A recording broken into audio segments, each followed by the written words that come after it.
আসসালামু আলাইকুম ওয়া রাহমাতুল্লাহি ওয়া বারাকাতুহু। ওয়ালাইকুম আসসালাম। ঈশ্বর দিবাসী আপনারা সকলে কেমন আছেন? আমাদেরকে ভালো রাখেন কে? এজন্য হর হালতে সদা সর্বদা প্রশংসা করব কার? উঁচু গলায় সমন্বিত কণ্ঠকে উঁচু করে আরেকবার পড়তে হবে আলহামদুলিল্লাহ। প্রশংসা করলাম কার? পৃথিবীতে কেউ যদি আল্লাহর প্রশংসা করে আল্লাহর কোনো লাভ হয় না। যেই ব্যক্তি প্রশংসা জ্ঞাপন করে আল্লাহ বলেন বান্দা তোমার লাভ হয়। বলেন সুবহানাল্লাহ। কি লাভ হয়? নবীজি বলেন মাজলিসু ফিকহিন খায়রুম মিন ইবাদাতি ৬০ সানা। একটা ব্যক্তি ৬০ বছর ধরে নফল ইবাদত করেছে, এক পাল্লার মধ্যে তার নেকি তুলে দেওয়া হলো। আর এক ব্যক্তি এই কোরআনের মাহফিলে বসেছে, শুনেছে, আমল করে নাই, যেই সওয়াব পেল আরেক পাল্লায় তুলে দেওয়া হলো।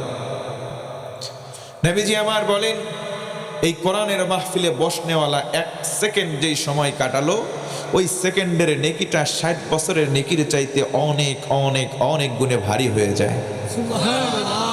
আমরা খুশি না বেজার?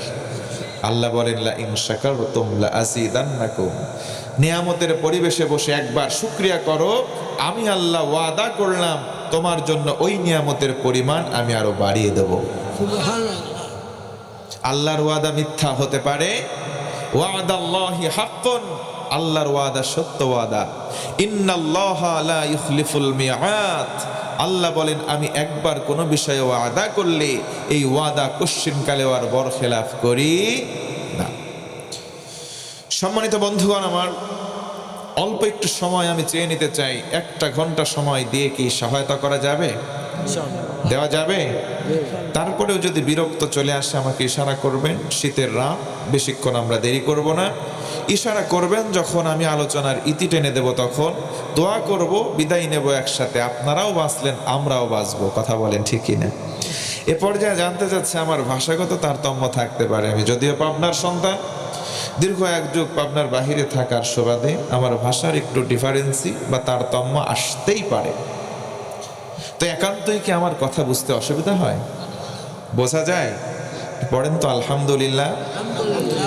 আজকে আমি আমার আলোচনার মধ্যে এই ক্লান্তি লগ্নে মুসলমান আমরা আমাদের করণীয় হিসেবে 7টা আমলের কথা বলতে চাই। ও মুসলমান, বুঝে থাকলে বলেন তো করণীয় হিসেবে কয়টা আমল? আর একটু জোরে বলতে হবে, কয়টা? 7টা। এই 7টা আমল যদি আল্লাহর কোনো গোলাম, বান্দা, বান্দি এই মুহূর্তে at the ending point of the world, এই পৃথিবীর শেষ সময়ে আমরা উপনীত হয়েছি, এই সময় এসে কেউ যদি 7টা আমলকে আঁকড়ে ধরতে পারে মজবুতির সঙ্গে, আল্লাহ সুবহানাহু ওয়া তাআলা তার নাজাত পেয়ে জান্নাতে যাওয়ার পথটা সুগম সহজ করে দেবেন। সুবহানাল্লাহ। আমার বন্ধুগণ মনোযোগ বাড়িয়ে দেন। এই অন্তিম লগ্নে কিয়ামত পূর্ব মুহূর্তে আল্লাহ রাব্বুল আলামিন আমাদের দুনিয়াতে প্রেরণ করলেন। প্রেরণ করার পরে ঘোষণা করলেন ওয়ামা খালাকতুল জিন্না ওয়াল ইনসা ইল্লা লিয়াবুদুন।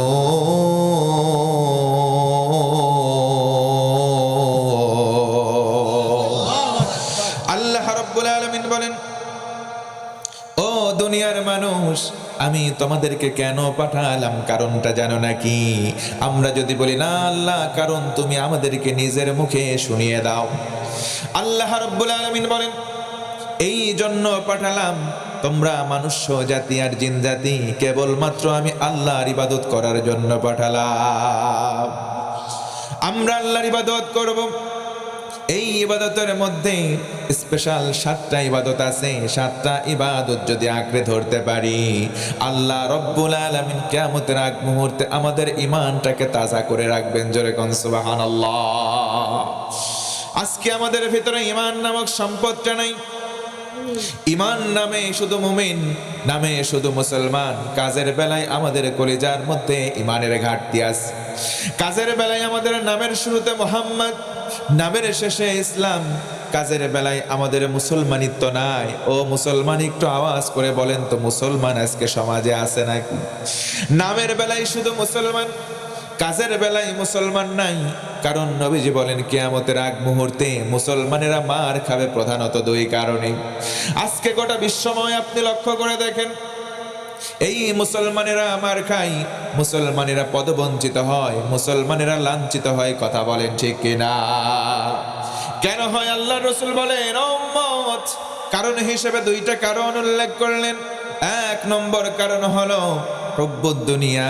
যখন মুসলমানের কলিজার মধ্যে মোহাব্বত তৈরি হয়ে যায় দুনিয়ার প্রতি লোভ যখন বেড়ে যাবে, দুনিয়ার প্রতি আকর্ষণ যখন মানুষের কলিজায় বেড়ে যাবে, আল্লাহর রাসূল বলেন তখন ওই মুসলমানরা লাঞ্ছিত হবে। আজকে বাংলার মুসলমানদের কলিজার মধ্যে দেখেন দুনিয়ার প্রতি মহাব্বত ভালোবাসা আছে না নাই? এই কারণে মুসলমান, আজকে আমরা নামের শুরুতে মুসলমান, নামের ব্যবহার করি আমরা মুমিন, কিন্তু প্রত্যেকটা ক্ষেত্রে পদবঞ্চিত হই, মার্কায় লাঞ্ছিত হই। একটাই কারণ, কথা বলেন ঠিক কিনা? দুই নম্বর কারণ হলো কারাহিয়াতুল মাউত। আল্লাহর জন্য নিবেদিত হতে হয়, আল্লাহর জন্য জীবন ত্যাগ করতে হয়, আল্লাহর জন্য জীবন বিলাতে হয়। এই চিন্তা চেতনা, এই টেন্ডেন্সি আমাদের কলিজায় নাই। এই কারণে মুসলমান আজকে আমরা মার খাচ্ছি। আমরা এখন থেকে ওয়াদা করব, আল্লাহ তুমি আমাদেরকে গোলাম বানিয়েছো, আমাদের কোনো পরিচয় ছিল না। আল্লাহ রব্বুল আলামিন সুন্দর করে মানুষদেরকে জানায় দিলেন, গোলাম তুমি কেন এত অহংকার করবা, এত দাম্ভিকতা কেন করবা? গোলাম, অহংকার করার কোনো সামর্থ্য তোমার নাই। আল্লাহ রব্বুল আলামিন বলেন, হাল আতা আলাল ইনসানি হিনুম মিনাদ দাহরি লাম ইয়াকুম শাইআম মাযকুরা। আরো জোরে একবার আল্লাহু আকবার। আল্লাহ রব্বুল আলামিন বলেন, ও মনুষ্য জাতি, তোমাদের জীবনে এমন একটা সময় ছিল তোমার নাম গন্ধ বলতে কিচ্ছু ছিল না। মায়ের গর্ভে ছিল, কোনো নাম ছিল না, তার আগে তো কোনো অস্তিত্বই ছিল না। ও মুসলমান, আল্লাহ তাআলা গভীরভাবে ভালোবাসলেন, রহমতের চাদরে বেষ্টন করলেন, দয়া করে ইহসান করলেন, আমাদেরকে জীবন দিলেন, পৃথিবীতে মানুষ রূপে পাঠালেন, হাইওয়ানাতে বানালেন, কথা বলার যোগ্যতা দান করলেন, সৃষ্টির মধ্যে সেরা বানালেন, আশরাফুল মাখলুকাত করে। এই কারণে অন্তত একটা বার আকাশ বাতাস মুখরিত করে আওয়াজ করে বলেন তো আলহামদুলিল্লাহ। কষ্ট হয়, কষ্ট হয়। আলোচনা কি চলবে না? শেষ করে দেব। আমার বন্ধুগণ মনোযোগ বাড়ায় দেন। মা বোনেরা আছে নিশ্চয়ই, মা বোনদের বসার জায়গাও করা হয়েছে।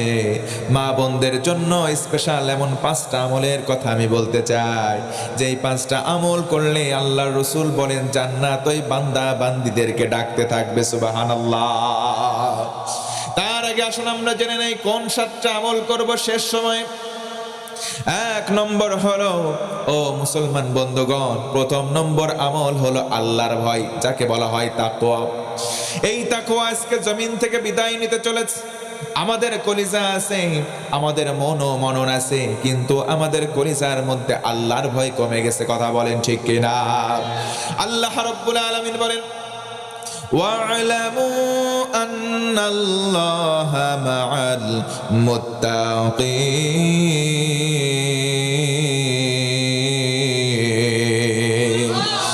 আমার আল্লাহ বলেন, ও গোলাম জেনে রাখো, শুনে রাখো, তোমরা সাবধান হয়ে যাও। আমি আল্লাহ বললাম, যদি তুমি তাকওয়াবান হও, তুমি জেনে রাখো ভয় নাই, তোমার টেনশন নাই। তুমি যদি একবার মুত্তাকি হতে পারো, আমি তোমাদের মালিক, তোমাকে ঘোষণার মাধ্যমে জানালাম, দুনিয়ার কোনো সঙ্গী তোমার নাই, আমি আল্লাহ তোমার সঙ্গী হয়ে যাব। আল্লাহ রাব্বুল আলামিন আমাদের সঙ্গী হয়ে যাবেন। কলিজার মধ্যে ভয় থাকতে হবে আল্লাহর। ও মুসলমান, একটু জোর গলায় বলেন তো, ভয় করব কারে? আরো জোরে বলেন, কারে? কারো কলিজার মধ্যে যদি আল্লাহর ভয় থাকে, কেমন করে আল্লাহ তার সঙ্গী হন? একটা মিসাল দিতে চাই তারিখুল ইসলাম থেকে। আল্লাহর রাসূলের জামানায় রাসূলের একজন সাহাবী ছিলেন, জলিলুল কদর সাহাবী, নাম তার হযরতে আবু বকর। নাম শুনেছেন আপনারা? হযরতে আবু বকর সিদ্দিক রাদিয়াল্লাহু তাআলা আনহু আল্লাহর নবীজির শ্বশুর ছিলেন, তিনি ইসলাম কবুল করলেন। ধনাঢ্য একজন ব্যবসায়ী ছিলেন, ব্যবসায়ের সকল সম্পদ ইসলাম কবুল করার পর আল্লাহর রাসূলের কদম মোবারকে সব ইসলামের জন্য দান করে দিলেন। দান করে দিয়ে তিনি নিঃস্ব হয়ে গেলেন।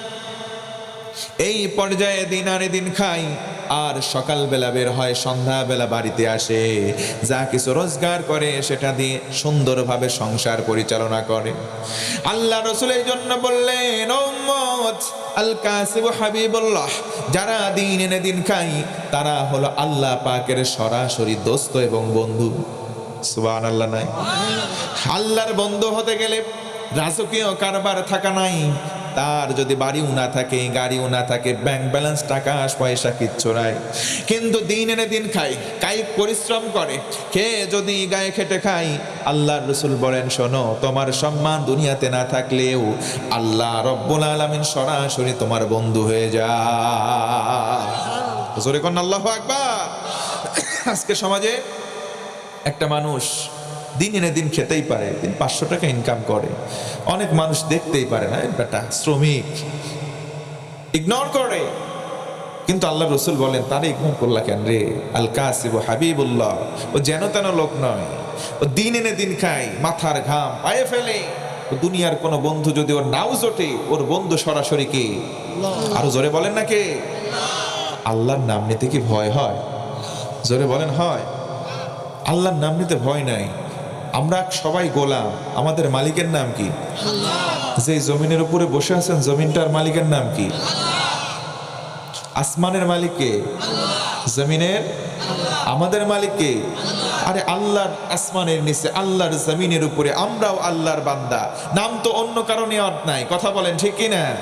কেউ যদি বলে যে আল্লাহর নাম নাই, অন্য কারো নাম, অমুকের নাম জপো, জপতে জপতে তুমি জান্নাত পেয়ে যাবা। আল্লাহ রাসূল বলেন, লিওয়াউল হামদ, কিয়ামতের দিন, in the day of judgement, আমি রাসূলের হাতে একটা পতাকা থাকবে, পতাকাটা নিয়ে আমি সরাসরি জান্নাতে গিয়ে কোরআন আরবো। জোরে কোন সুবহানাল্লাহ। তিরমিজির হাদিস, রাসূল আমার বলেন, যখন আমি কোরআন আরবো, ফেরেশতারা বলবে, মান আনতা, হু আর ইউ? তুমি কোরআন আনলে, তুমি কে? তোমার পরিচয়টা বলো। মান আনতা, তুমি কে?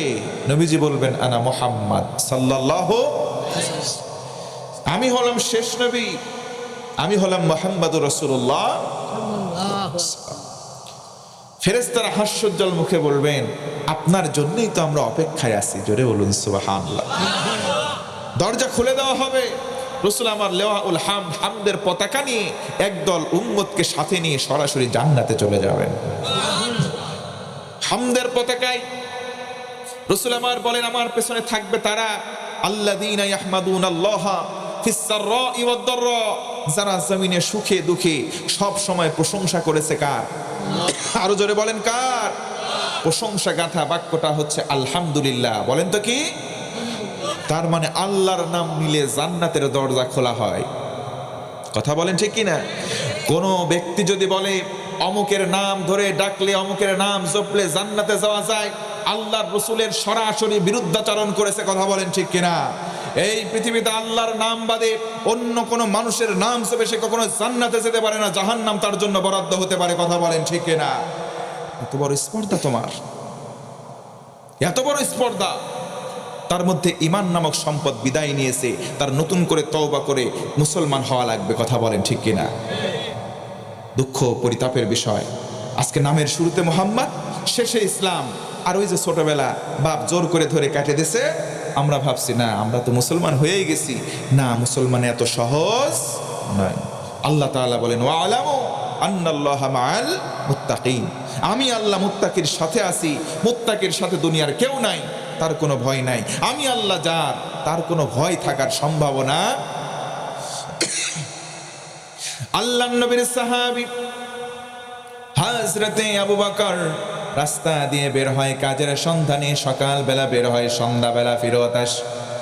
একদিন আবু বকর বের হলেন, বের হয়ে খানিক দূর যাই, একজন ইহুদি বাড়ির সামনে এসে বলে, ইয়া আবু বকর, আবু বকর একটু দাঁড়া, কথা আছে। হযরতে আবু বকর দাঁড়িয়ে গেলেন। দাঁড়ানোর পর ইহুদি এসে বলে, আবু বকর আনতা ফকির। আবু বকর শোন, তুই হলি ফকির, তোর কোনো সম্পদ নাই, সব তুই ফেলে দিছিস, তোর কোনো সম্পদ নাই, তুই না ধনাঢ্য ব্যবসায়ী ছিলি, এখন তোর কোনো মাল নাই, এখন তোর ব্যবসায়ের কোনো পুঁজি, কোনো সামানা নাই, তুই হলি বেটা ফকির। হযরতে আবু বকর মুস্কি একটা হাসি দিয়ে সেখান থেকে চলে যায়। ও মুসলমান, আমি জানতে চাই, বলেন তো, ইসলামের জন্য নিবেদিত হয়ে কেউ যদি দান করে দেয়, সেই ব্যক্তি কখনো কি ফকির হতে পারে নাকি? সেই ব্যক্তি ফকির হতে পারে না। আবু বকর রাদিয়াল্লাহু আনহু মুস্কি হাসি দিলেন, সেখান থেকে চলে গেলেন। আবার যখন দ্বিতীয় দিন আবু বকর বের হয়, আবার ইহুদি সামনে দাঁড়িয়ে যায়। দ্বিতীয় দিন আবার ডেকে বলে, ও আবু বকর আনতা ফকির, তুমি হলা ফকির। হযরতে আবু বকর মুস্কি হাসি দিয়ে সেখান থেকে চলে যায়। মুসলমান একটু উঁচু গলায় বলেন তো দেখি সুবহানাল্লাহ। মুসলমান কখনো গালি খাওয়ার পর পাল্টা গালি দেবে না। কেউ যদি গালি খাওয়ার পর পাল্টা গালি না দেয়, তাকে যদি বলে সালাম। আল্লাহ বলেন, গোলাম, আমি আল্লাহর অসংখ্য সিফাতি নাম অন্যতম একটা নাম হলো রহমান। জোরে বলেন তো কি নাম? আল্লাহ রাব্বুল আলামিন বলেন, ওয়া ইবাদুর রাহমানিল্লাযীনা ইয়ামশুনা আলাল আরদি হাওনা وَإِذَا خَاطَبَهُمُ الْجَاهِلُونَ قَالُوا سَلَامًا। আরো জোরে পড়েন না আমিন। আমি বুঝতে চাচ্ছি না আমার ওয়াজ কি চলবে? হাত উঁচু করেন সবাই, মেহেরবানি করে সবাই। লিল্লাহে তাকবীর, নারে তাকবীর। হাত নামান, মাশাআল্লাহ। অ্যাক্টিভ আছেন, ঘুমও ধরে নাই। আসেন, আমরা এই অল্প সময়ের মধ্যে, আমরা সংখ্যায় কম কিন্তু কোনো বিষয় না, কারণ মুসলমানরা সংখ্যা দিয়ে কখনো মানুষকে বিবেচনা করে না। ওই যে বদরের ময়দানের দিকে তাকান, আমরা ছিলাম 313 জন, আমাদের এগেইনস্টে শত্রু ছিল 1000, তাও আবার সশস্ত্র। আমাদের হাতে কোনো অস্ত্র ছিল না, ইসলামের পতাকা ঝান্ডা সেই দিন আমরা গেড়েছিলাম শুধুমাত্র আমাদের ইমানের পাওয়ারের বলে। 313 জন নিয়ে কথা বলেন, ঠিক কিনা? আজকেও গোটা বাংলাদেশের দিকে তাকান, ইসলাম প্রিয় মানুষের রক্তে রঞ্জিত হয়েছে গোটা বাংলার আনাচে কানাচে বিভিন্ন জায়গা, কথা বলেন ঠিক কিনা? ইসলাম প্রিয় কোরআন প্রিয় মানুষের রক্তে রক্তিম হয়েছে পাবনার মাটি, রাজশাহীর মাটি, বীর চট্টলার মাটি। ও মুসলমান, ঢাকা সহ গোটা বাংলার জনপদ, কথা বলেন ঠিক কিনা?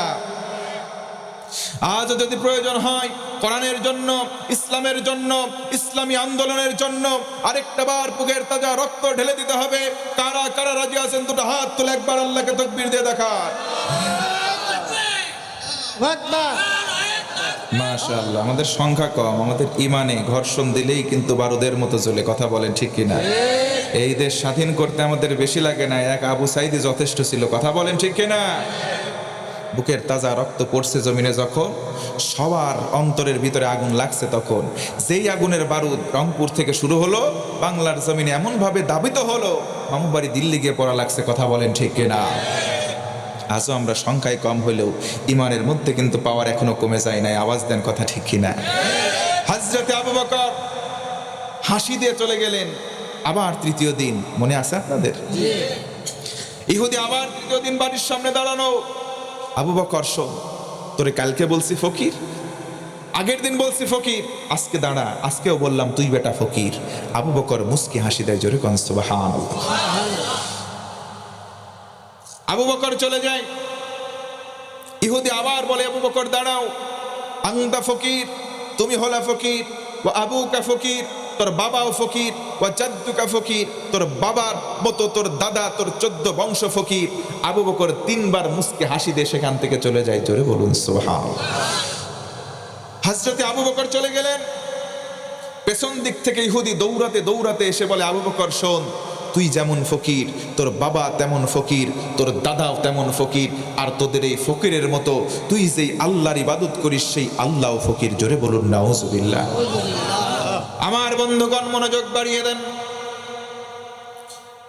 তিন দিন আবু বকর মুস্কি হাসি দেওয়া আবু বকর কোন রকম পাল্টা কথা বলেন নাই, কিন্তু যখন বলেছে তোর আল্লাহ ফকির, আবু বকরের চোখের মধ্যে অগ্নিশর্মা হয়ে গেল।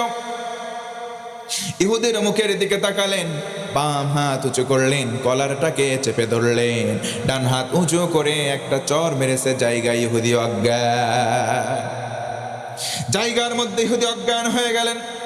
ও মুসলমান শোনেন, আমাকে গালি দেন কিছু বলবো না, বাপ দাদা 14 বংশরে গালি দেন তবুও কিছু বলবো না, কিন্তু আমার আল্লাহ, আমার রাসূল আর কোরআন এই তিনটাকে গালি দেবেন না, বাপ বলে ডাকারও টাইম আমরা দেব না। কথা বলেন ঠিক কিনা? আল্লাহর সঙ্গে, রাসূলের সঙ্গে আর কোরআনের সঙ্গে বিয়াদবি করবা, ন্যূনতম যদি আমার মধ্যে ঈমান থাকে আমরা ছাড় দিয়ে কথা বলবো না, ঠিক কিনা বলেন? হযরত আবু বকর চর দিয়েছে জায়গায় অজ্ঞান। আবু বকর চলে গেলেন, ইহুদির জ্ঞান ফিরে আসলো। নবীর দরবারে গিয়ে বলে, মুহাম্মদ, তোমার সাহাবী আবু বকর একটা চর মারছে, আমি অজ্ঞান হয়ে গেছি। আল্লাহু আকবার। নবীজি মুস্কে হাসলেন, বললেন, ইহুদি ভাই তোমার ভুল হচ্ছে, আমার সাহাবী আবু বকর কাউরে মারতে পারে না, আবু বকর মারার মানুষই না। সুবহানাল্লাহ নাই? আমার সাহাবী আবু বকর এত নরম, কাউরে কোনোদিন মারতেই পারে না। না মুহাম্মদ, মার তো খাইছি আমি বলছি আবু বকর আমারে মারছে। আল্লাহ রাসূল বললেন, ইম্পসিবল, অসম্ভব, আবু বকর মারতে পারে না। শোনো ভাই ইহুদি, যদি তোমাকে আমার কোনো সাহাবী মেরেই থাকে, তার নাম আবু বকর নয়, তার নাম হবে ওমর। কে মারছে বলেন? কে মারছে? আল্লাহ রাসূল বললেন, আমার আবু বকর তোমারে মারতে পারে না, যদি কেউ মেরে থাকে তার নাম হবে ওমর। আমি জানতে চাই, বলেন তো ওমর সাহাবী নরম নাকি গরম? কেমন গরম? আল্লাহর হাবিব বলেন, আমার সাহাবী ওমর রাস্তা দিয়ে যদি হেঁটে যায়, কমপক্ষে ওই রাস্তায় 40 দিন শয়তান ভেরার সাহস পায় না। আমার পরে কোনো রাসূল নাই, কোনো নবী নাই, আমার পরে যদি কোনো রাসূল থাকতো, নবী থাকতো, লাকানা ওমর, ওমরকে আল্লাহ তাআলা নবুয়ত দান করতেন। সুবহানাল্লাহ। ওমর মারছে ওমর। ইহুদি বলে, মুহাম্মদ, আবু বকরেরও আমি চিনি, ওমরেরও চিনি, আবু বকরের মায়ের ওজনও জানি, ওমরের মায়ের ওজনও জানি। আবু বকর মারছে, এখনো জানে বেঁচে আছি, ওমর যদি একটা মারতো আমি জায়গার মধ্যে শেষ হয়ে যেতাম। আবু বকরকে ডেকে আনো। আবু বকর তুমি মারছো নাকি? নাম ইয়া রাসূলুল্লাহ, একটা মারছি, তবে আমার জন্য মারি নাই। তিন দিন আমারে গালি দিছে, বাপ দাদা 14 বংশ তুলে গালি দিছে, আমি কিচ্ছু বলি নাই। আজকের দিনে আল্লাহরে গালি দিছে, বেটা আমি সহ্য করি নাই, জায়গার মধ্যে একটা চর মারছি। জোরে কোন আল্লাহু আকবার। আরে মুসলমানের খাসলত তো এমন, আল্লাহর রাসূলের অপমান বাংলার কোনো মুসলমান সইবে না। আল্লাহর অপমান, আল্লাহর কোরআনের অপমান আমরা কখনো সহ্য করব না। মুখ বন্ধ করে কথা বলেন, ঠিক কিনা? এই জন্য মাঝে মধ্যে দেখেন না, নাস্তিকরা রাসূলের সম্মান নিয়ে যখনই সিনেমিনি খেলার চেষ্টা করে, আমরা সমবেত হয়ে, আমরা ঐক্যবদ্ধ হয়ে তার প্রতিবাদ করার চেষ্টা করি। কথা বলেন, ঠিক কিনা? এটার নাম হলো ঈমান, এটার নামই হলো মুমিন, এটার নামই হচ্ছে প্রকৃত ঈমানের আসল থার্মোমিটার। কথা বলেন, ঠিক কিনা? তুমি মারছো কেন? মারছো আল্লাহরে গালি দিছে, এই কারণে মারছি। ইহুদি ভাই, তুমি কি জানো না আমার আল্লাহ ফকির নয়? আল্লাহ কোরআনে বলেন, ওয়া আনতুমুল ফুকারাউ ইলাল্লাহ। জোরে বলুন সুবহানাল্লাহ। ইহুদি ভাই আমার, তুমি কি জানো না আমার আল্লাহ ফকির নয়, আমার আল্লাহ হলেন ধনী। গোটা পৃথিবীর সমস্ত মানুষ আমরাই হলাম ফকির। আল্লাহ রাব্বুল আলামিনের দিকে কেউ যদি অপমানের জন্য নিচের থেকে থুথু নিক্ষেপ করে, থুথু আসমানে যাবে না, তার মুখে এসে আবার পড়বে। কথা বলেন, ঠিক কিনা? ও ইহুদি ভাই, তুমি কেন গালি দিতে গেলাম? ইহুদি ডেকে বলে, মুহাম্মদ, আমি তোমার আবু বকরকেও গালি দেই না, তোমার আল্লাহকেও গালি দেই নাই, তোমার সাহাবী আবু বকর আমার নামে মিথ্যা কথা বলেছে। আবু বকর মিথ্যা বলতে পারেন না। আবু বকর মিথ্যাবাদী নয়, কারণ আবু বকরের নাম শুধু আবু বকর নয়, আবু বকরের নামের একটা লকব আছে, আবু বকর সিদ্দিক। কথা বলেন, ঠিক কিনা? ও আবু বকর, তুমি মারছো নাকি? না, মারছি একটা, এই কারণে মারলাম। কিন্তু ইহুদি বলে, না মুহাম্মদ, তোমার সাহাবী আবু বকর মিথ্যা কথা বললো, আমারে এমনি রাস্তা দিয়ে হেঁটে যাচ্ছিলাম, একটা মেরে আমারে অজ্ঞান করে ফেলছে। আল্লাহ রাসূল বললেন, কোরআন দিয়ে বিচার হবে, রাসূল আমার বিচার করবেন, কোরআন দিয়ে ইনসাফ ভিত্তিক বিচার করবেন। আল্লাহ রাসূল বললেন, আবু বকর এই জায়গায় দাঁড়াও। ইহুদি তুমি দাঁড়াও। আবু বকর দাঁড়ালেন। ইহুদি দাঁড়িয়ে গেলেন, সাহাবায়ে কেরাম সামনে বসা আছেন। আল্লাহু আকবার। আল্লাহ রাসূল বললেন, কোরআনের বিচার হবে। তুমি আমার সাহাবী, আমার দলীয় নেতা কর্মী, তোমার দিকে কোনো ছাড় দেওয়ার সুযোগ নাই। জোরে কোন সুবহানাল্লাহ। আজকে আমরা বাংলার জমিনে দেখেছি, কোরআনের বিচার যেখানে নাই সেখানে শতভাগ অন্যায় আছে, অবিচার আছে। কথা বলেন ঠিক কিনা? ধর্ষণ করার পরে সেঞ্চুরি করে, কেক কেটে উদযাপন করে, তারা আবার বুকের কলার খুলে ঘুরে বেড়ায়, তাদের নামে কোনো মামলাও হয় না। আছে না? না। ইসলামী হুকুমত যদি থাকতো, কোরআনের বিচার যদি থাকতো, তাদেরকে গ্রেপ্তার করা হতো, প্রকাশ্য দিবালোকে তাদের গলা পর্যন্ত পুঁতে ফেলা হতো, পাথর নিক্ষেপ করে হত্যা করা হতো। এইখানে কোরআন নাই, এই কারণে তাদের শাস্তিও হয় না। ও মুসলমান, আওয়াজ দিয়ে কথা বলেন ঠিক কিনা?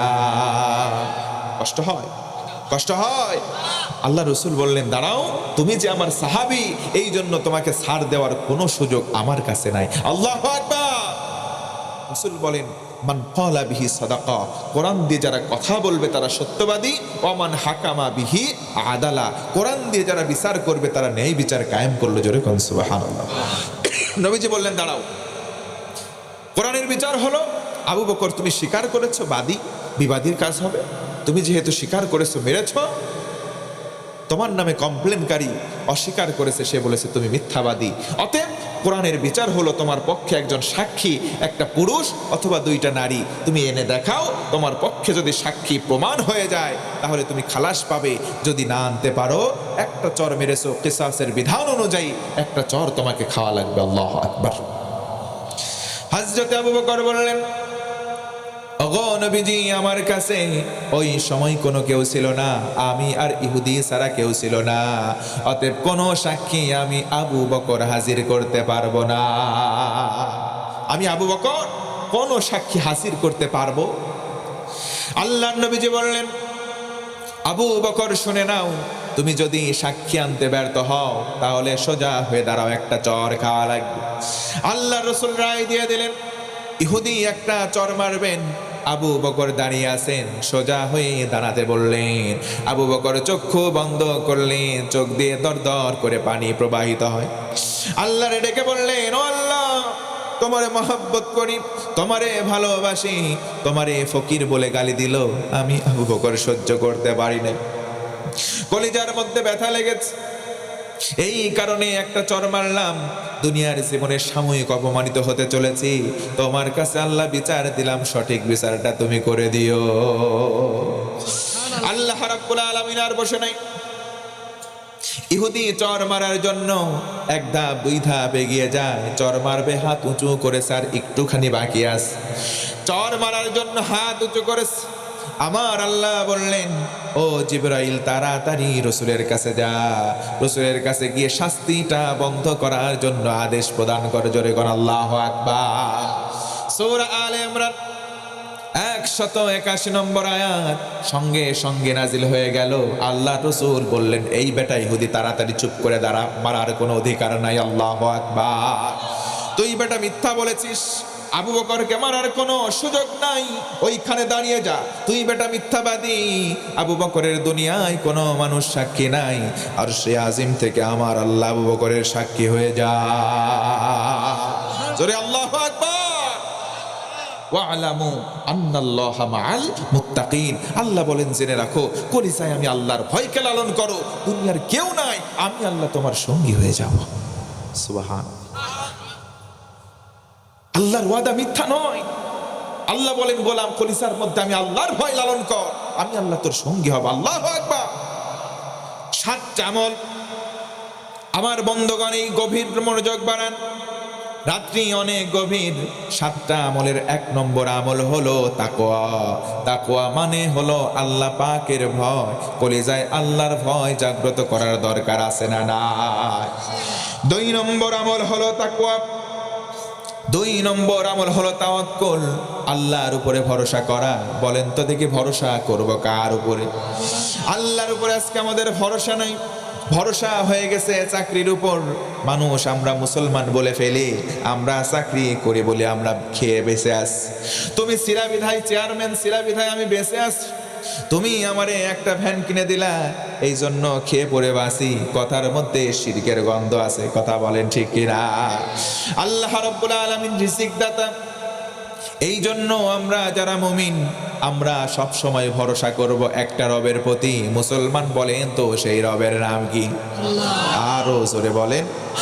আল্লাহ রাব্বুল আলামিন বলেন, কেউ যদি আমি আল্লাহকে বলে রব, আর যদি বলে আল্লাহ তুমি আমার সব, কথা বলে যদি টিকে থাকতে পারে, আমি আল্লাহ রব্বুল আলামিন দুইটা পুরস্কার সঙ্গে সঙ্গে দান করে দিব। আল্লাহ রব্বুল আলামিন বলেন, ইন্নাল্লাযীনা ক্বালু রাব্বুনাল্লাহু সুম্মা ইসতাকামু তাতানাজ্জালু আলাইহিমুল মালাইকা আল্লা তাখাফু ওয়া লা তাহজানু ওয়া আবশিরু বিল জান্নাতিল্লাতী কুনতুম তুআদুন। আল্লাহ রাব্বুল আলামিন বলেন, নিশ্চয় যারা বলবে আল্লাহ তুমি আমার রব, তুমি আমার সব, কথা বলার পর যদি টিকে থাকতে পারে, আল্লাহ বলেন দুইটা পুরস্কার দেব। তুমি যখন মারা যাবে, অন্তিম লগ্ন যখন আসবে, ওই সময় আমি আল্লাহর রহমতের ফেরেশতা তোমার কাছে চলে আসবে। ফেরেশতারা এসে বলবে, লা তাখাফু, কোনো ভয় নাই, ওয়ালা তাহজানু, কোনো চিন্তা নাই, ওয়া আবশিরু বিল জান্নাহ, জান্নাতের শুভ সংবাদ গ্রহণ করে নাও। বান্দা যদি বলে, ও ফেরেশতা, কোন জান্নাতের শুভ সংবাদ গ্রহণ করব? আল্লাহর পক্ষ থেকে ফেরেশতারা বলবে, আল্লাতী কুনতুম তুআদুন, ওই জান্নাতের শুভ সংবাদ গ্রহণ করো যেটা রূহের জগতে আল্লাহ তোমাদের সঙ্গে করে রেখেছিলে। এই জন্য জান্নাতের ওয়াদা আল্লাহ করলেন। শর্ত হিসেবে একটা আমল, ভরসা করব সব সময় কার উপরে? আমরা অনেকে খাজা বাবার উপরে ভরসা করি। ও মুসলমান বলেন, দুনিয়াতে দয়ার একজন থেকে থাকলে দয়ার বলেন তো কে? আরো জোরে বলেন। অনেক মানুষ বলে ফেলে দয়াল বাবা, এই কথা বলা যাবে না, কারণ আল্লাহ পাকের অসংখ্য সিফাতি না, অন্যতম হলো রহিম আর রহমান, কথা বলেন ঠিক কিনা? তার মানে বোঝা গেল দয়াল হলেন আল্লাহ, একমাত্র দয়ালকে। দয়াল কোনো বাবা নয়, দয়াল কোনো মাজার নয়, দয়াল হলেন আমার আল্লাহ। কেউ যদি দয়া করেন তিনি হচ্ছেন আমাদের রব। জোরে বলেন তো কে? এই জন্য সব সময় আমরা ভরসা করব আল্লাহর প্রতি। 3 নম্বর আমল, সেটার নাম হলো ইখলাস, সেটার নাম হলো অন্তরটাকে নিষ্ঠা দ্বারা পরিপূর্ণ করা। আল্লাহর হাবিব বলেন, আখলিস দীনাক ইয়াকফিকাল আমালুল কলিল, তুমি তোমার অন্তরটাকে স্বচ্ছ বানাও, অল্প আমল তোমার নাজাতের জন্য যথেষ্ট হয়ে যাবে। সুবহানাল্লাহ। আল্লাহ রাব্বুল আলামিন আয়াতে কারিমা নাযিল করলেন।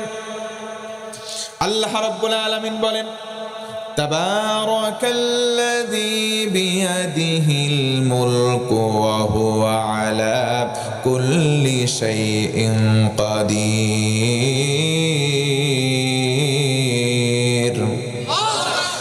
الذي خلق الموت والحياة ليبلوكم أيكم أحسن عملا وهو العزيز الغفور।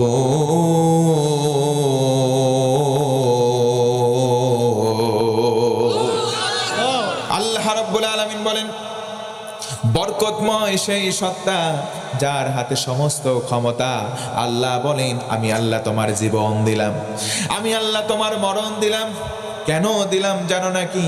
কারণ হলো আমি দেখতে চাই তোমাদের মধ্যে সবচাইতে উত্তম আমল কে করে। জোরে বলুন সুবহানাল্লাহ। বেশি আমল আল্লাহ দেখবেন না, সব চাইতে ভালো আমল কে বা কারা করতে পারে, আল্লাহ রব্বুল আলামিন সেইটাই দেখবেন। জোরে একবার আল্লাহু আকবার। এই জন্য 3 নম্বর আমল হলো ইখলাস। ও মুসলমান বলেন, আমাদের অন্তরটাকে স্বচ্ছ করার দরকার আছে না নাই? 4 নম্বর আমল হলো নামাজ। জোরে বলেন তো কি? আরো জোরে বলেন। এখন যদি প্রশ্ন করি, নামাজ কয় ওয়াক্ত? সবাই বলেন। পৃথিবীতে বাংলাদেশ বলে একটা দেশ আছে, এই দেশে আমরা বসবাস করি। বাঙালি আমরা খুব চালাক, কথা বলেন ঠিক কিনা? সমাজস্থ অনেক মানুষ আছে দেখবেন, যদি জিজ্ঞেস করা হয় বাবাজি বলো তো মাগরিবের নামাজ কয় রাকাত, বলতে পারবে না। যদি বলা হয় বলো তো ওই বিলের মাঠে তোমার না একটা জমি ছিল, জমির খারিজ নাম্বার কত, চোখ বন্ধ করা লাগবে না, একবারে ঠোঁটস্থ ঠোঁটের আগায় বলে দিতে পারবে। কথা বলেন আছে না নাই? দুঃখজনক হলেও সত্য কথা, আজকে জমির দাগ নাম্বার, খতিয়ান নাম্বার সব কিছু জানা থাকলো কোন নামাজ কয় রাকাত এটা জানলাম না। আল্লাহর হাবিব বলেন কিয়ামতের সময় সর্বপ্রথম নামাজের হিসাব তোমার থেকে জিজ্ঞাসা করা হবে। আল্লাহু আকবার। নামাজ কয় ওয়াক্ত? 5 ওয়াক্ত নামাজ হলেও আজকে 5 ওয়াক্ত নামাজ পড়ার মুসল্লি নাই, কিন্তু 5 শ্রেণীর মুসল্লি আজকে এই সমাজেই আছে। মিলবেন, দেখেন আমার দিকে মিলান, মিলে যাবে। এক প্রকারের নাম হলো শুকুর আলী। যারা প্রত্যেক সপ্তাহে একদিন করে যায় শুক্রবারে, তাদের নাম হচ্ছে শুকুর আলী মুসল্লি। জোরে বলেন তো কি আলী? সারা সপ্তাহ নামাজ নাই, শুধুমাত্র শুক্রবারে যায় এরা শুকুর আলী। 2 নম্বর শ্রেণী হলো রমজান আলী। সারা বছর নামাজ নাই, রোজার মাসে শুধু তারা নামাজে যায়। কথা বলেন আছে না নাই? তাদের জ্বালায় নিয়মিত মুসল্লি যারা সামনের কাতারে জায়গা পায় না, তারা রোজার মাসে তাদের ভিড়ের ঠেলায় অন্যান্য মুসল্লিরা জায়গাই পায় না। এদের নাম রমজান আলী। 3 নম্বর হলো বরাত আলী, সবে বরাতে যায়, সারা বছর যায় না। 4 নম্বর কদর আলী, সবে কদরে যায়, সারা বছর খোঁজ নাই। আর 5 নম্বর মুসল্লির নাম হলো ঈদ আলী। 2 ঈদে শুধু নামাজে যায় আর সারা বছর কোনো নামাজ নাই। কথা বলেন আছে না নাই? অথচ ফি জান্নাতি ইয়াতাসাআলুন আনিল মুজরিমিন মা সালাকাকুম ফি সাকার ক্বালু লাম নাকু মিনাল মুসাল্লিন। আল্লাহ তাআলা বলেন জান্নাতি আর জাহান্নামী 2 ভাগে ভাগ হয়ে যাবে। জান্নাতীরা একে অপরকে বলবে, ওই যে দেখো জাহান্নামের মধ্যে কারা? আমার আত্মীয় স্বজন। তারা ডেকে বলবে কেন জাহান্নামে আসলা, সাকরে কেন আসলা? তারা বলবে লাম নাকু মিনাল মুসাল্লিন, দুনিয়াতে আমরা নামাজ পড়তাম না। ও মুসলমান, আমি জানতে চাই, বলেন জান্নাতি আর জাহান্নামী এই 2 দলের সম্মান কি সমান হতে পারে? আরো জোরে বলেন। আল্লাহ নিজেই বলেন লা ইয়াস্তাবি আসহাবুন নারি ওয়া আসহাবুল জান্নাহ, আসহাবুল জান্নাতি হুমুল ফাইজুন।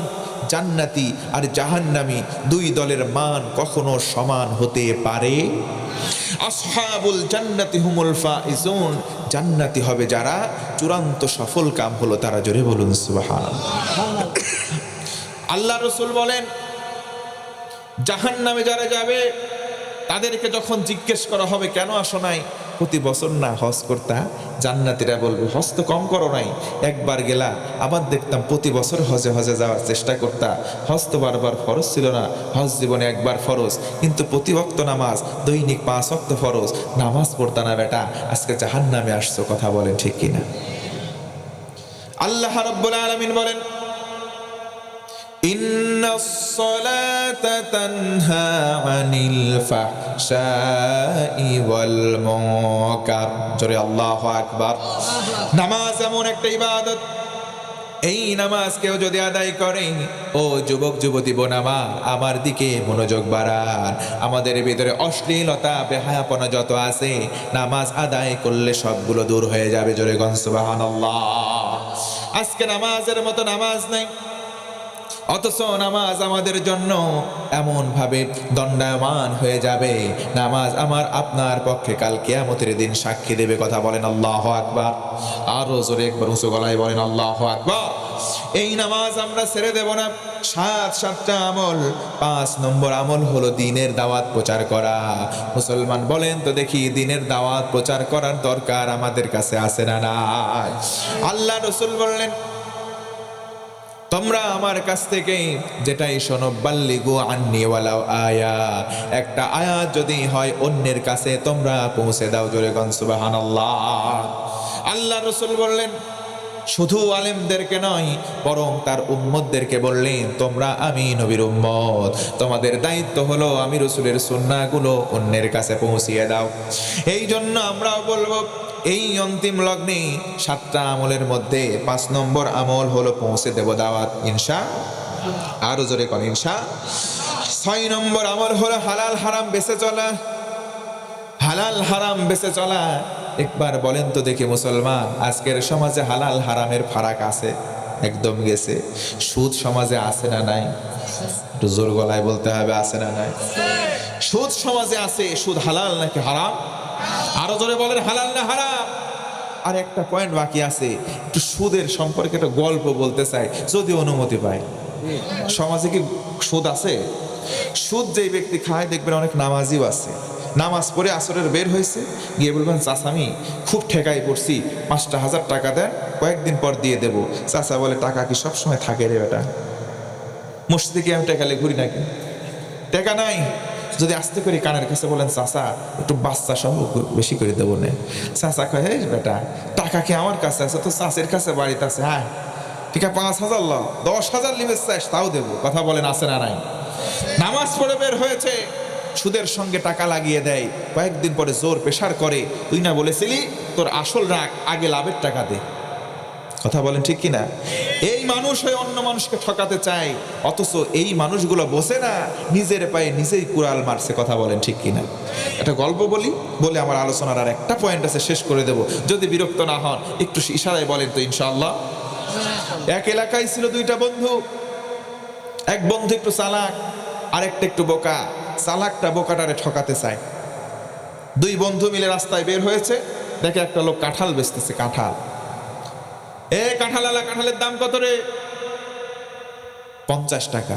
বোকা বলতেছে আমার কাছ থেকে 25 নে, তুই 25 দে, ইকুয়াল 5,500। চালাক মনে মনে চিন্তা করতেছে তোরে আমি ঠকাবো, 50 টাকা দেবো, তোর থেকে বেশি নেবো। মনে মনে বলতেছে তোরে আমি ঠকাবোই। বলতেছে দাঁড়া, আগে কাঁঠাল খাই, কাঁঠাল খাওয়া শেষ হবে যখন, পয়সা শোধ করব তখন। বোকা বলতেছে কোনো সমস্যা নাই বয়। কাঁঠাল ভাঙা শেষ, খাওয়া শুরু করছে। চালাক যে কাঁঠালের বিচিও খায়, সারও সিদ্ধে গিলে খায়। আর বোকা যে শুধু সার খায় আর বিচি সামনে রেখে দেয়। মুরব্বীর একটা কথা বলে, অতি চালাকের খাওয়া শেষ। বোকা 25 টাকা আবার বের করে বলে, এ দে 25, তুই দে 25। ওই হবে না। কেন হবে না? যে খেয়েছে বেশি টাকা দেবে বেশি। কেমনে আমরা কম্পেয়ার করব, কেমনে পরিমাপ করব? ওই আটি আছে না বিচি, বিচি গণ। বিচি গণনা শুরু করা হলো। বোকার সামনে কাঁটায় কাঁটায় বিচি পাওয়া গেল 45টা। চালাকের সামনে মাত্র 5টা। ও বিচি শুদ্ধ খাইছে। বলতেছে হিসাব সফান সফা, তুই দে 45 টাকা, আমি দেবো 5 টাকা। বোকা চিন্তা করে, তাই তো রে, চিন্তা করে তো পাইলাম না। 50 টাকা বের করে বলতেছে তুই 5 টাকা দে, এলে 45 টাকা। 5 টাকা ওক দেশে নিয়ে চলে গেল। 45 টাকা খাইলাম কম, টাকা দেওয়া লাগলো বেশি। আমি তো হিসাব বুঝলাম না। একটুখানি যাই আকাশের দিকে তাকায় ডাকে বলতেছে আল্লাহ আমি তো হিসাব বুঝলাম না, যদি গরমিল হয়ে থাকে আল্লাহ তোমার কাছে বিচার দিলাম, একটু বিচারটা করো। আল্লাহ আকবার কর। চলে গেলেন। চালাক বগল বাড়ায়, ও জিতছি আজকে, ওরে ঠকাইছি। কিছু দূর হেঁটে যায়, আকাশের মধ্যে মেঘ লেগেছে। ভাই মেঘ যখন লেগে যায়, আকাশের মেঘ যখন ঘর্ষণ হয়, গুড়ুম গুড়ুম শব্দ আছে না নাই? কিছু দূর অতিবাহিত হয়, মেঘের ঘর্ষণে গুড়ুম গুড়ুম শব্দ শুরু হয়। ওর পেটের ভিতরেও গুড়ুম গুড়ুম শব্দ শুরু হয়ে গেছে। বর্তমান মেডিকেল সায়েন্স বলছে যতগুলো খাবার পেটের মধ্যে একদম হজম হয় না, অন্যতম খাবার হচ্ছে এই কাঁঠালের বিচি। বিশ্বাস না হয় মুরব্বীদের জিজ্ঞাসা করেন, কাঁঠালের বিচি যেমনি গলার ভিতর দিয়ে দেবেন, পরের দিন অমনি ডেলিভারি হয়। কথা বলেন না কেন? গুড়ুম গুড়ুম শব্দ শুরু। ওর নিম্ন চাপ দেখা দিচ্ছে। কথা বোঝেন আমার? নিম্ন চাপ দেখা দিচ্ছে। এখন কাজ সারবি কোন জায়গায়, আর জায়গা খুঁজে পায় না। দৌড় মারছে বাড়ির দিকে। বাড়ির টয়লেটে যাবে, ওই টাইম পাই নাই। কারণ মুরব্বীর একটা কথা বলে, হাগা মানে না বাঘা। আরে তুই যত বড় ক্ষমতা ধর হোস না কেন, ওই জিনিসের কন্ট্রোল কারো কাছে নাই। কথা বলেন না কেন? বাড়ির দিকে যাবে, বাড়ির টয়লেটে যাওয়ার সময় পাই নাই। বাড়ির বাইরেই ছিল তরকারির একটা মাছা, নিচে বসে জায়গায় কাম সারা শেষ। ঘরের ভিতরে গেছে আর মুষলধারে বৃষ্টি শুরু। বউকে ডেকে বলতেছে, বউ খবরদার ডাকবি না, শরীর ক্লান্ত, রাত্রিতে ঘুমাবো। একটু জল্লাদ টাইপের ছিল, ঘুমায় পড়ছে। বউ ডাকে নাই, সারা রাত বৃষ্টি, নাক ডাকে ওর ঘুম। সকাল হয়ে গেছে, বউ এখন ভাত রান্না করবে। ভাত রান্না করতে গেছে, তরকারি ছাকায় তাকায় দেখে কোনো তরকারি নাই। চিন্তা করলো তরকারি নাই, মিনসি বাজারও করে নাই। তারা হাসতেছেন, অনেক মিনসি এমন আছে, বউ বাচ্চা খাইলো কি খাইলো না সেই দিকে তো আক্কা নাই, ঠিক মতো বাজারই করে না। আছে না নাই? বাজার করে নাই মিনসি, কি করি মাসির পর যাই তো দেখি কোনো তরি তরকারি আছে নাকি, ছাঁকা নিয়ে যায় দেখে মাসিতে কোনো লাউ নাই, সিম নাই, কিচ্ছু নাই, মনটাই খারাপ। চলে আসবে অন্তিম লগ্নে, চোখ মাটির দিকে পড়ছে আর দেখে এক থোপলা এরকম কাঁঠালের বিচি পড়ে আসছে। আরে ভাই বৃষ্টি পড়ছে না, পানিতে মশলাগুলো সব ধুয়ে সাপ, বিচিগুলা ভেসে আসে। বিচিগুলা তুলে আনছে, ভাতের মধ্যে দেশে সিদ্ধ করছে, ভর্তা করছে। ও উঠছে ঘুমের থেকে যখন, ওর সামনে পরিবেশন করছে তখন খিদা লাগছে সারা রাত, ক্লান্ত শরীর, বিসমিল্লাহ না বলে চোখ মুখ ডলতে ডলতে মুখ টুক না ধুই অমনে ওর 2 প্লেট ভাত খাওয়া শেষ। হঠাৎ চিন্তা হলো, কিরে বউ, এবছর তুমি কাঁঠালি কিনিনি, বিচি তুই কোনে ভালো? ওর বউ বলতেছে, খাও আর শুক্রিয়া আদায় করো, কালকে বাজার করো নাই, ঘরেও কিছু ছিল না, তরি তরকারির জন্য মাসায় গেছি, মাসায়ও কিচ্ছু নাই, চলে আসবো। অন্তিম লগ্নে দেখলাম নিচে অনেকগুলা বিচি, তুলে আনছি, ভর্তা করছি, সিদ্ধ করছি, তোমারে ছানা বানায় দিছি, খাও আর শুক্রিয়া আদায় করো আল্লাহ। ওর খাওয়া বন্ধ হয়ে গেছে, মুখের ভিতরে যা ছিল ওয়াক থু করে ফেলে দিয়ে আকাশের দিকে তাকায় বলে, আল্লাহ এক জিনিস তুমি আমার আর কয়বার খাওয়াবা? হাসির খোরাকি নেবেন না। যারা সুদ খায়, মানুষদেরকে ঠকাতে চায়, ওই যে সুদের অর্থ নিজের পায়খানার চাইতেও খারাপ, কথা বলেন ঠিক কিনা? ওয়া মাকারু ওয়া মাকারাল্লাহ আল্লাহু খায়রুল মাকিরিন। আপনি নিজের পায়খানা নিজেই খাচ্ছেন, আপনি টেরও পাচ্ছেন না যারা সুদখোর, কথা বলেন ঠিক কিনা? কষ্ট পেলেন ভাই? না কষ্ট পেলেন? না। তাহলে এই অন্তিম লগ্নে কিয়ামতের আগে আমরা কয়টা আমলের কথা বললাম ভাই? জোরে বলেন কয়টা? 7টা আমল। তার মধ্যে 6 নম্বর আমল হচ্ছে হালাল হারাম বেঁচে চলবে ইনশাআল্লাহ। কারণ আমল কবুলের যতগুলো শর্ত, তার মধ্যে অন্যতম হচ্ছে হালাল ভক্ষণ করা। যে ব্যক্তি হালাল ভক্ষণ করবে না, তার নামাজ হবে, নামাজ কবুল হওয়ার জন্য মাথার উপরে উঠবে। 7 নম্বর আমল হলো বেশি বেশি তওবা করা, বেশি বেশি দোয়া করা। এই কালেমার অনেক দাম, আমরা অনেকে জানি না। এই কালেমাটার অনেক দাম। কালেমা আমরা একবার পড়েছি, লা ইলাহা ইল্লাল্লাহ মুহাম্মাদুর। তিরমিজি শরীফের একটা হাদিস, নবীজি বলেন কিয়ামতের সময় একটা মানুষকে ডেকে আনা হবে, তার সামনে দাড়ি পাল্লা ঝুলিয়ে দেওয়া হবে। দাড়ি পাল্লা চেনেন আপনারা? চেনেন? অনেকে চেনে, অনেকে চেনেন না। বিগত অনেক লম্বা সময় চিনতেও দেওয়া হয় নাই, কথা বলে না। দাড়ি পাল্লা না চেনেন কোনো সমস্যা নাই, কিয়ামতের সময় মাঠে দাঁড়াবেন, সবার আগে দাড়ি পাল্লা। আল্লাহু আকবার বলবেন না? দাড়ি পাল্লার সঙ্গে সম্পর্ক থাক না থাক, কিয়ামতের পর ঠিকই চিনে যাওয়া লাগবে, কথা বলেন ঠিক কিনা? দাড়ি পাল্লার 2টা দিক, একটা ডান একটা বাম। নবীজি বলেন ব্যক্তির নেক আমলগুলো ডান পাল্লায়, বদ আমলগুলো বাম পাল্লায়। যেই পাল্লা ভারী, ডান পাল্লা ভারী তো লোকটা জান্নাতি, বাম পাল্লা ভারী তো লোকটা জাহান্নাম।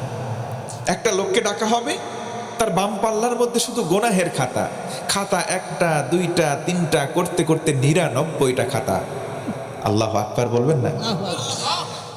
সবগুলো খাতার মধ্যে গোনা, খাতা এত মোটা। নবীজি বলেন মাদ্দাল বাসার, চোখ দিয়ে যত দূর দেখা যায়, একটা খাতা এত মোটা, এত বড়। আল্লাহু আকবার, 99টা খাতা। আহা, লোকটা চিন্তা করবে আমার ডান পাল্লায় কোনো খাতাই নাই, একবারে ব্ল্যাঙ্ক, ফাঁকা, আমার আজকে জাহান্নামে যেতে হবে।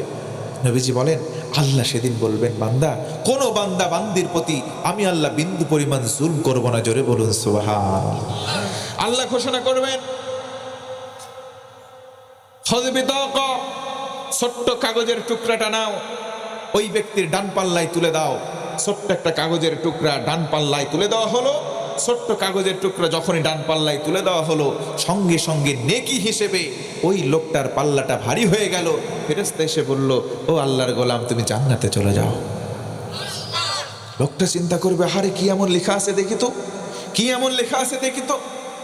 দৃষ্টিপাত করতেই দেখবে দুনিয়ার জমিনে একবার বলেছিলাম কালেমা লা ইলাহা ইল্লাল্লাহু মুহাম্মাদুর রাসূলুল্লাহ, মধুর কালেমাটা কাগজে লেখা আছে। জোরে বলুন সুবহানাল্লাহ। এই কালেমার কারণে নবী আমার বলেন, মান ক্বালা লা ইলাহা ইল্লাল্লাহ দাখালাল জান্নাহ। যার জবান আর মুখ দিয়ে একবার উচ্চারিত হবে কালেমা লা ইলাহা ইল্লাল্লাহ, উইদাউট এনি কন্ডিশন, কোনো শর্ত বাদেই আল্লাহ তাআলা তারে জান্নাতে বানাবেন। জোরে বলুন সুবহানাল্লাহ। আমার বন্ধুগণ, গভীর মনোযোগ বানান। 7 নম্বর আমল, বেশি বেশি তওবা করতে হবে। তওবা করব কার কাছে?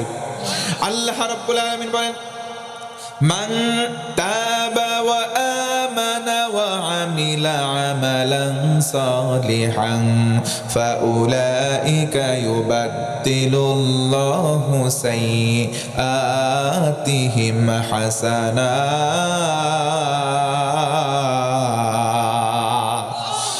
আমার আল্লাহ ডেকে ডেকে বলেন, ও গোলাম, তওবার মতো তওবা যারা করবে, ইমানটাকে মজবুত করবে, আমি আল্লাহর জন্য নিবেদিত হবে, নেকের আমল জারি করবে, আমি রব্বুল আলামিন তার জীবনের সমস্ত গুনাহগুলোকে নেকি বানিয়ে দেব। এই জন্য বারবার পড়তে হবে আস্তাগফিরুল্লাহ। ও মুসলমান, উঁচু গলায় পড়েন তো আস্তাগফিরুল্লাহ। এই আস্তাগফিরুল্লাহ যে বেশি বেশি আমল করবে, তার নামায় আমলে সওয়াব দ্বারা পূর্ণ হয়ে যাবে। আল্লাহর বান্দার মধ্যে অনেক বান্দা ছিল আস্তাগফিরুল্লাহ পাঠ করত। আল্লাহর বান্দা একজন আহমদ ইবনে হাম্বল রহমাতুল্লাহি আলাইহি, তার জামানায় একজন রুটির বিক্রেতা ছিলেন। এক দোকানদার রাস্তার মধ্যে যেতেন, বাজারের এক কোনায় বসে রুটি বিক্রি করতেন। আহমদ ইবনে হাম্বল রাস্তায় বের হলেন, মসজিদে চলে গেলেন। হাঁটতে হাঁটতে এমন জায়গায় গেলেন, জায়গায় গিয়ে রাত্রি হয়ে গেল। আর সেখানে এশার নামাজ আদায় করলেন। নামাজ আদায়ের পর মুয়াজ্জিনকে বললেন, এই মসজিদে আমি রাত্রি যাপন করতে চাই। মুয়াজ্জিন বলল, না, আজকে তোমাকে আমি চিনি না, মসজিদের মধ্যে রাত্রি যাপন করতে দেওয়া যাবে না। আহমদ ইবনে হাম্বল বললেন, ঠিক আছে, সমস্যা নাই, বাজার কোন দিকে একটু দেখা দাও। আল্লাহু আকবার। বাজারের দিকে রওনা দিলেন। বাজারের এক কোণে গিয়ে দেখেন একটা যুবক রুটির দোকান সাজিয়েছে, রুটি বিক্রি শুরু করবে। গিয়ে বলে, ভাই, সারা রাত্রি তোমার দোকানে একটু আশ্রয় চাই। এবার রুটির দোকানদার বলল, কোনো সমস্যা নাই, একা একা দোকানদারি করি, তুমি যদি পাশে বসে থাকো আমার কোনো আপত্তি নাই। জোরে বলুন সুবহানাল্লাহ। বসে থাকলেন, সারা রাত্রি অতিবাহিত হয়ে গেল। কিন্তু রুটির দোকানদার একটু পর পর পরে আস্তাগফিরুল্লাহ, রুটি যখন বেলায় তখন পরে আস্তাগফিরুল্লাহ, আবার যখন রুটি শেখে তখনও পরে আস্তাগফিরুল্লাহ। রুটি বিক্রি করে, রুটির জন্য টাকা নেয়, টাকাগুলো ড্রয়ারে রাখে, পরে আস্তাগফিরুল্লাহ। জোরে পড়েন তো, কি বলে? আস্তাগফিরুল্লাহ পরে দোকানদারের বেচাকেনা শেষ। একবারে ভোরবেলা হয়ে গেল। আল্লাহর বান্দা ডেকে বলে, ও আল্লাহর গোলাম, শোনো, সারা রাত্রি তুমি এই কাজটা কেন করলা? ওই রুটির দোকানদার ডেকে বলে, আগন্তুক, আপনারে আমি চিনি না, ছোট্ট একটা আমল বুদ্ধির পর থেকে আমি করি। সুবহানাল্লাহ। এই কারণে আমার আল্লাহ আমার প্রতি এতটা খুশি, আমার জবান দিয়ে যেই দোয়া করি আমার আল্লাহ একটা দোয়াও ফেরত দেয় না। আল্লাহু আকবার। শুধুমাত্র আমার জীবনে একটা দোয়া কবুল হয় নাই। কোন দোয়া বলো তো? আমার জীবনে একটা দোয়া করা আল্লাহর কাছে বারবার বলেছি, জগৎ বিখ্যাত আলেম আহমদ ইবনে হাম্বলকে দেখতে চাই, এখন পর্যন্ত তার সঙ্গে সাক্ষাৎ হয় নাই। আল্লাহু আকবার। আহমদ ইবনে হাম্বল বললেন, বুকের মধ্যে আসো, তুমি আস্তাগফিরুল্লাহর আমল করলে আল্লাহ রব্বুল আলামিন দোয়াটা কবুল করেছেন। এই কারণে আমি আহমদ ইবনে হাম্বলকে সারা রাত্রি তোমার দোকানে এমন ভাবে বসিয়ে রাখলেন, তোমার দোয়া কবুল করার ফলে এটা সম্ভব হয়েছে। কথা বলেন ঠিক কিনা? আহমদ ইবনে হাম্বলকে দেখলেন, বুকে জড়িয়ে ধরলেন, সেখান থেকে সম্মানের শ্রদ্ধা করলেন। আল্লাহ রব্বুল আলামিনের কাছে কেউ যদি আস্তাগফার পাঠ করে, কেউ যদি আল্লাহর কাছে তওবার মতো তওবা করে, তার জবানের সকল নেক দোয়া ওই বান্দার মতো আমার আল্লাহ কবুল করে নেবেন। কথা বলেন ঠিক কিনা?